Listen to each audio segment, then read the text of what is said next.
Hello, all the crazy people out there. My name is Michael. I like wizards and dragons and making games, and it is time to start talking about making games again. I have now finished two follow-along game dev series on YouTube, one being a tower defense game, the other being a bullet hell, and for the next one that I'm going to make, I'm going to leave the subject up to democracy. I made a community post on this on my YouTube channel a few weeks ago, which some of you may have seen, but now that the time to start working on a new project is getting closer, I'm going to make a video on it. So the way that this is going to work is I have three main types of game that I'm going to nominate for you all to vote on for what I make next.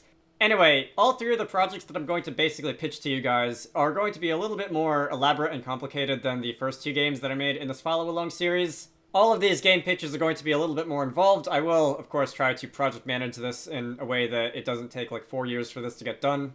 Anyway, the first game pitch is going to be a sports game, specifically a baseball game.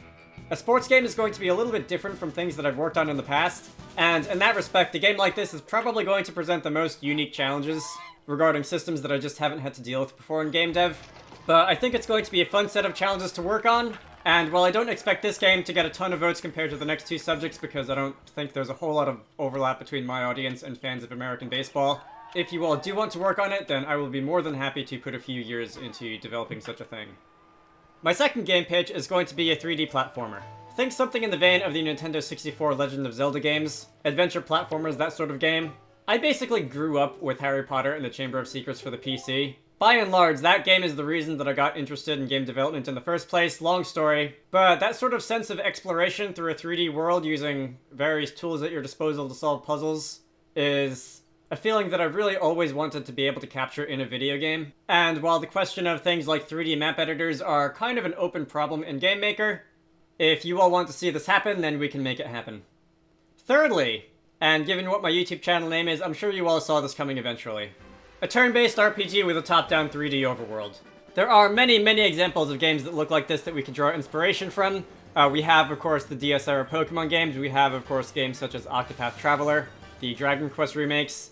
While Wizard Ducks is not a turn-based RPG, if you want an idea for the visual style that I have in mind, look no further. I know that turn-based combat is something that tends to be in high demand in GameMaker. It usually tends to be one of those harder-than-you-think problems. And while a game like this is going to contain the most stuff that I've done before in the past, and will probably be able to work more quickly through, if this game were to win the vote, I'm going to try to dedicate a good amount of time to creating a turn-based battle system that other people can use and learn from and do whatever they want with. There is also the question of what project management system I'm going to use. For Bombardier, I basically didn't, which was a bit of a mistake. For Buggy as Hell, I used this online system called Hack and Plan, which I personally ended up liking quite a bit. I don't know what you guys all thought about it. For whatever game I end up working on next, I could either use Hack and Plan again, which would be totally fine with me, or I could try out something else. Maybe there's another project management system that people want to see. There's a ton of them out there. A lot of them kind of do the same thing. There are other things out there such as Evernote or Taskade, or honestly, you can get a lot of mileage out of things such as Google Sheets. Probably more than even a lot of people realize. I'm actually kind of leaning towards creating my own project management system in Google Sheets because one, I know that I could actually just leave like a link to the spreadsheet in the video description and anybody who clicks on the link can see where we are. And also because there are some interesting things that you can do with spreadsheets that I don't think a lot of people realize. But if anybody else has got a good one, shout it out in the comments. I won't make a poll for this, but I'm interested in seeing what people have to say.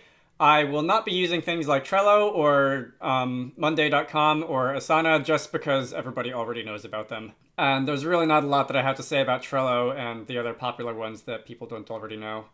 So those are the three games. As for voting itself, I'm going to have a poll posted on my channel. I will have a link to it in the description and probably in the pinned comment. I will also have a poll posted on Patreon. Try saying that 3 times fast. And if you are currently pledged to me, then you will be able to go over there as well and basically vote a second time. Whichever game ends up winning, I think we're going to have a lot of fun making. I hope that this is something that I can continue doing long into the future.